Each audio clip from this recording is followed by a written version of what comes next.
ओम शांति। भगवान खुद आते हैं चलकर उनके पास जिनके अंदर होते हैं ये 9 लक्षण। आज दुनिया में सभी चाहते हैं भगवान को देखना, भगवान के दर्शन करना चाहते हैं। तो भगवान उन लोगों के पास स्वयं ही आते हैं, उनको साक्षात्कार कराने, दर्शन देने, जिनके अंदर होते हैं ये 9 लक्षण।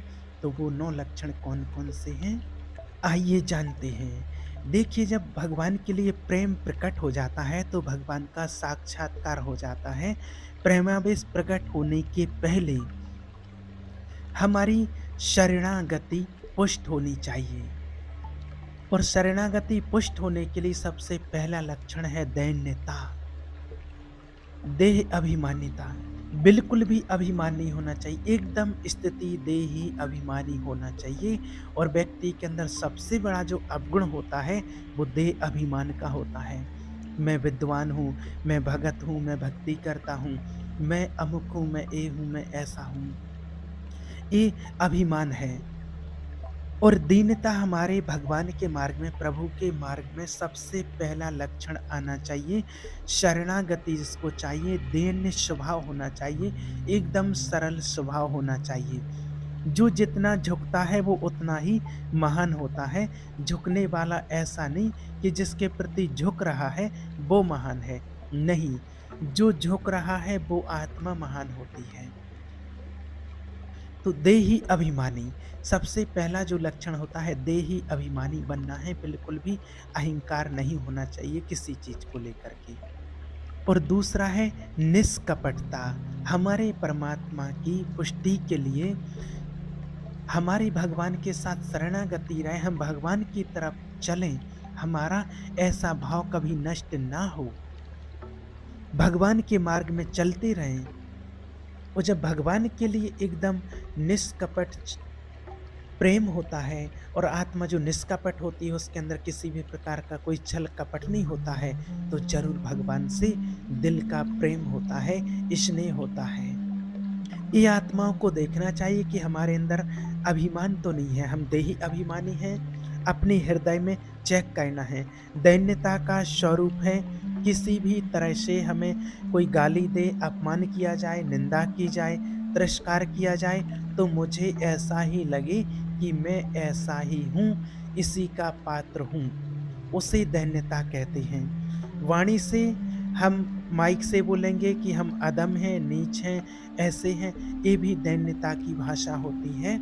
और हाथ जोड़कर प्रणाम मुद्रा में होती है, लेकिन यहाँ बात हो रही है हृदय की दैन्यता की बात, देह अभिमानी की बात, कि कोई आपसे दूसरा कहे, इतना देह अभिमानी होना चाहिए, किसी भी प्रकार का अभिमान ना हो, देह का भान ना हो, देही आत्मिक स्वरूप में रहना चाहिए। इतनी हमारे अंदर पुष्टता आ जाए कि कोई हमसे कहे कि आप नीच हो, पापी हो, आप ज्ञानी नहीं हो, आप भक्ति नहीं करते हो, आप भगत नहीं हो, तो आपको ये लगे कि हाँ, मैं ऐसा ही हूँ। इसे कहते हैं देही अभिमानी स्थिति। शरणागति जो स्थिति जब हो जाती है ईश्वर के लिए, जब दोष युक्त वृत्ति हो जाती है, और जो एकदम पूर्ण गति तक नहीं पहुँच पाते हैं, परमात्मा तक नहीं पहुँच पाते हैं, उसका मुख्य कारण होता है देह अभिमान। देह अभिमान आ जाता है, गुणों का अभिमान आ जाता है, साधना का अभिमान आ जाता है। इसलिए सबसे पहला लक्षण जो परमात्मा ने बताया है कि हमारी स्थिति होनी चाहिए देही अभिमानी, विचारणीय है। ये विचारों में एकदम दैन्यता होनी चाहिए, और ये बहुत प्रिय लगती है स्थिति देही अभिमानी भगवान को। और दूसरा जो है निष्कपटता, बिल्कुल किसी प्रकार का कपट अंदर में नहीं होना चाहिए। हमारे हृदय में अंदर कम से कम एक जगह तो निष्कपटता आ ही जाए, एक परमात्मा से, उसके साथ किसी भी प्रकार का कोई छलावा छल कपट ना हो, क्योंकि मन ये बड़ा छलिया है, ये सर्वज्ञ प्रभु से बिछड़ना चाहता है, ये बहुत छलिया है। इसको समझने का प्रयत्न कीजिए। अगर हमारी भगवान से कोई दूरी बनाता है तो वो अभिमान होता है और कपट होता है जो हमें दूर करता है। और जो निष्कपटता है, और अगर निष्कपटता नहीं है, अगर कपट है अंदर, तो भगवान से दूरी ऑटोमेटिक हो जाएगी। मोह कपट छल छिद्र न भावा, ये भगवान कह रहे हैं। इसलिए पहला है देही अभिमानी दैन्यता और दूसरा है निष्कपटता। कपट नहीं होना चाहिए। कपट का मतलब होता है कि मुख से कुछ और बोल रहे हैं और हृदय में अंदर कुछ और भरा पड़ा है। और ये कपट प्राय लोग अपने हृदय में बहुत अच्छी तरह से इसको सजा करके रखते हैं, इसलिए भगवान की तरफ उनका प्रेम स्नेह नहीं बढ़ पाता है। इसलिए हमेशा निष्कपटता होकर के रहना चाहिए। तीसरा सत्यता, वाणी में सत्य, हृदय में सत्य, आचरण में सत्य, कर्मों में सत्य और सत्य धर्म युक्त होना चाहिए। असत्य संपूर्ण संसार के भोग और संबंधी हैं। किसी भी संबंध और भोग में प्रीता है तो भगवान से ऑटोमेटिक दूरी हो जाएगी। सत्य एक भगवान है, एक प्रभु के अलावा और जितना कुछ देख रहे हो ये परिणाम देखा जाता है जो आप देख रहे हैं, उसके अलावा सत्य और कुछ है ही नहीं। चौथा है सर्व समर्पण। सर्व शब्द लगा हुआ है तन मन धन, एक एक वृत्ति संकल्प सोच विचार सब कुछ समर्पण। सर्व समर्पण हो नहीं पाता है। समर्पण तो होता है लेकिन सर्व समर्पण नहीं हो पाता है भगवान के लिए।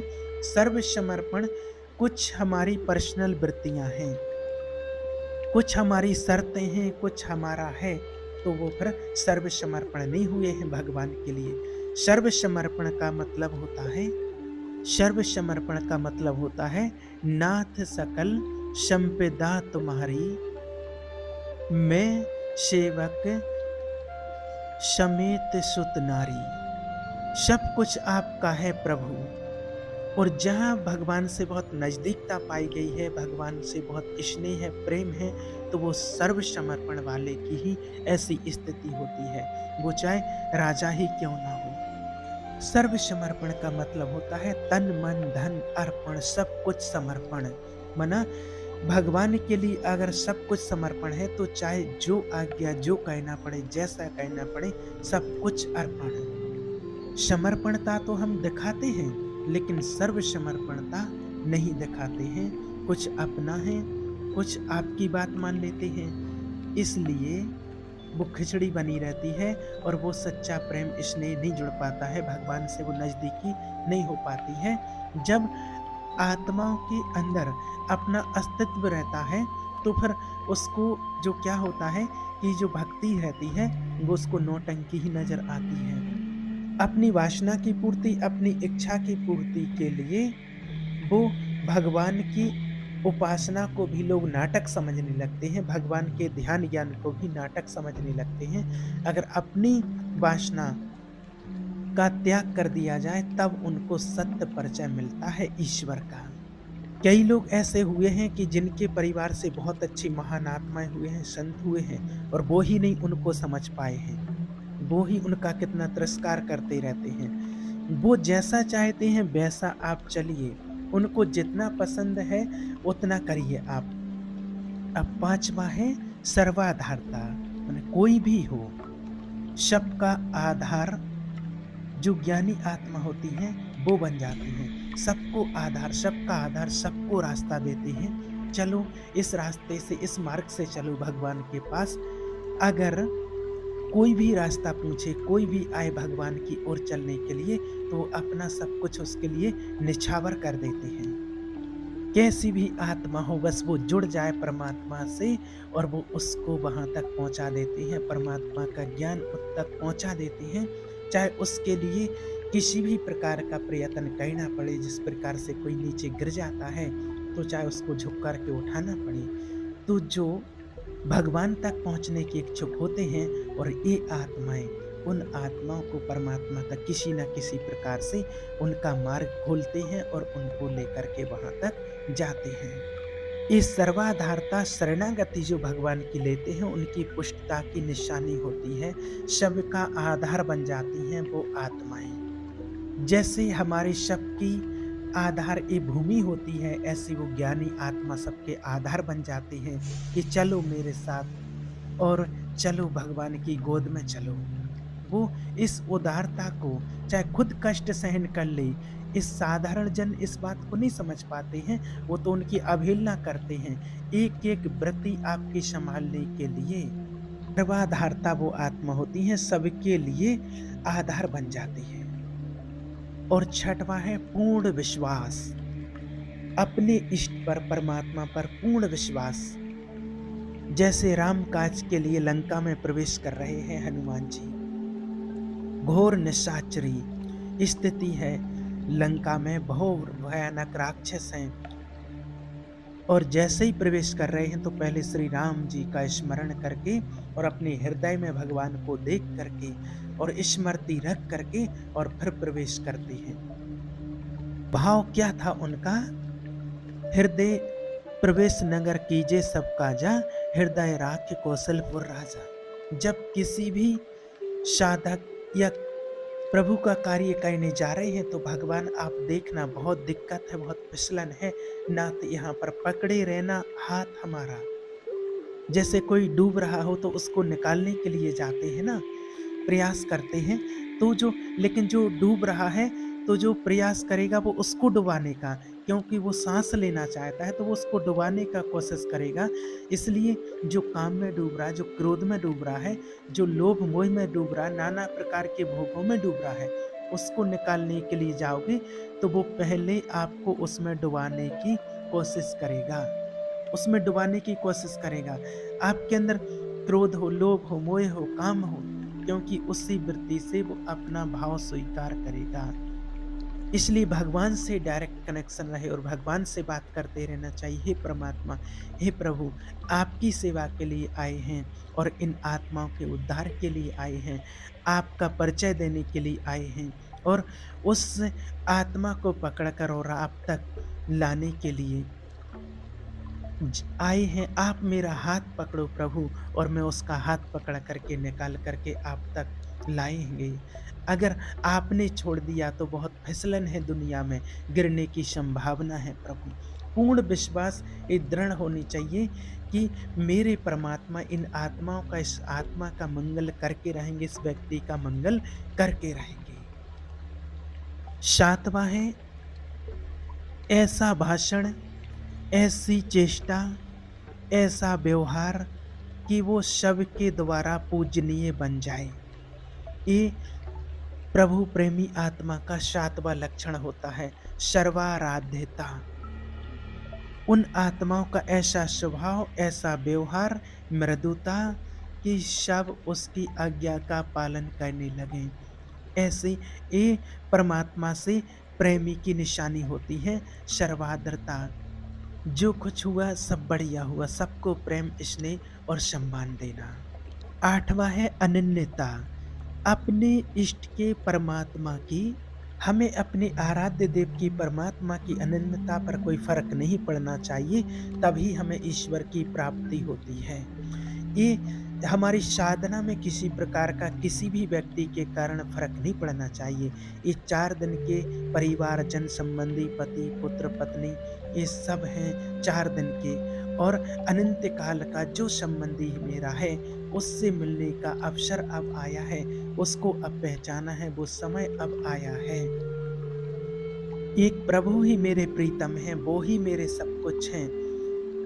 यहाँ तो जो संबंधी हैं वो माने हुए हैं कि पति है, मान लो ये पत्नी है, मान लो ये बेटा है, मान लो ये माने हुए हैं, लेकिन जो परमात्मा है वो तो सदा काल के हैं, वो माने हुए नहीं हैं। और आज से 30-40 साल पहले तो देख लीजिए कि आप जानते भी नहीं थे कि ये कौन है, जब आपके पास ये थे ही नहीं। जिनको आप पत्नी कह रहे हो वो जानते थे शादी के पहले कि कौन है, कहाँ से है, क्या है, पुत्र कौन है, कहाँ से क्या क्या जो भाव रखे हैं।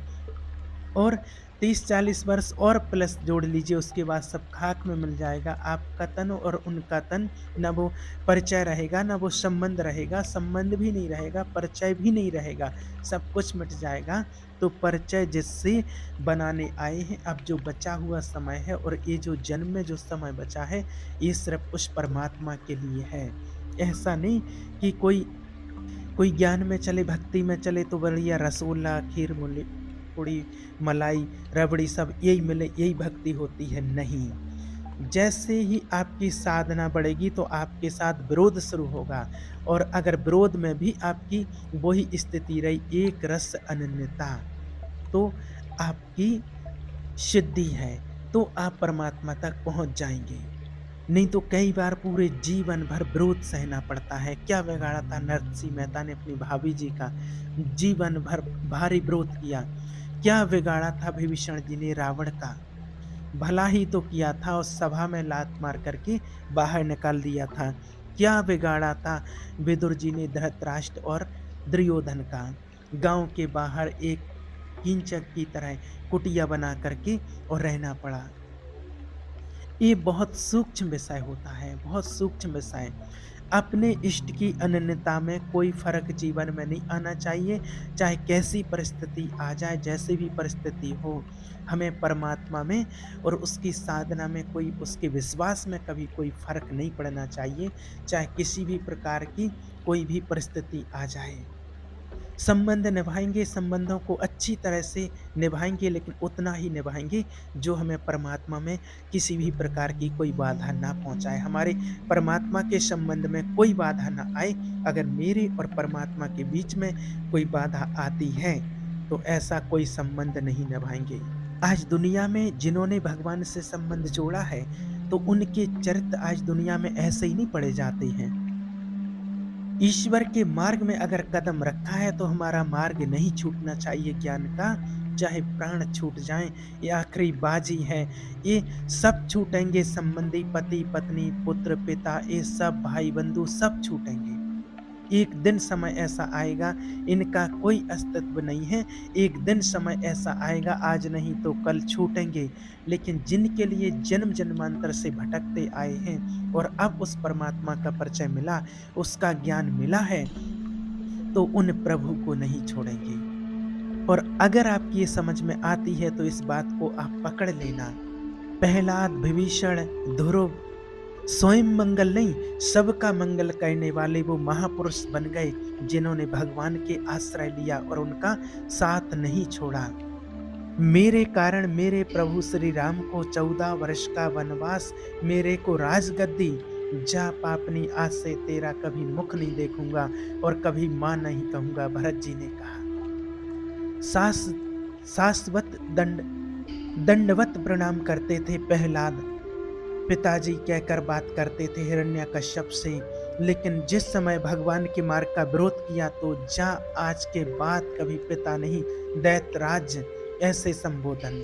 5 वर्ष का बालक और ऐसे संबोधन करते थे। कहीं अगर परमात्मा के संबंध में कोई भी संबंध बाधा पहुंचावे ज्ञान में, तो भगवत संबंध नहीं छोड़नी चाहिए।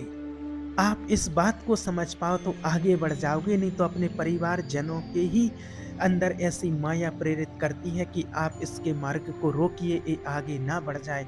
रोकिए, इस बात को आप अच्छे से समझ लेना। हम उतनी अनुकूलता सुविधाएं देने के लिए आपको तैयार हैं, जितने से कि हमारे ज्ञान मार्ग में कोई विघ्न उत्पन्न ना हो, कोई बाधा ना आए। हमारे ज्ञान में, भक्ति में बाधा आएगी तो हम अपने शरीर को ही बर्दाश्त नहीं करेंगे, तो आपकी बात क्या है? ये ज्ञानी आत्माओं के हृदय में होना चाहिए।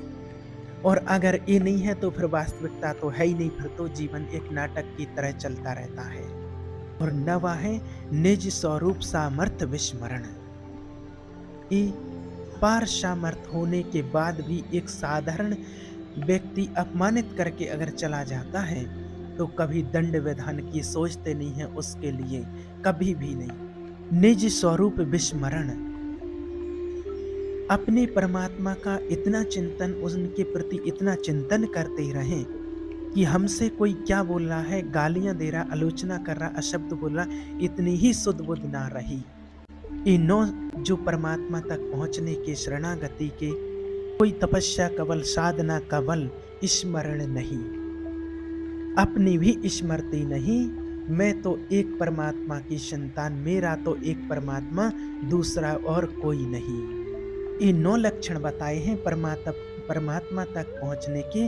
पहला दैन्यता, देही अभिमानी, दूसरा निष्कपटता, तीसरा सत्यता, चौथा सर्वसमर्पण, पांचवा सर्वाधारता, छठवां पूर्ण विश्वास, सातवां सर्वाधार और 8वां अनन्यता, 9वां है निज बल, निज बल निज स्वरूप विस्मरण, निज बल निज स्वरूप विस्मरण। ये जो 9 लक्षण परमात्मा तक पहुँचने के बताए हैं, इस पर आप विचार करिए।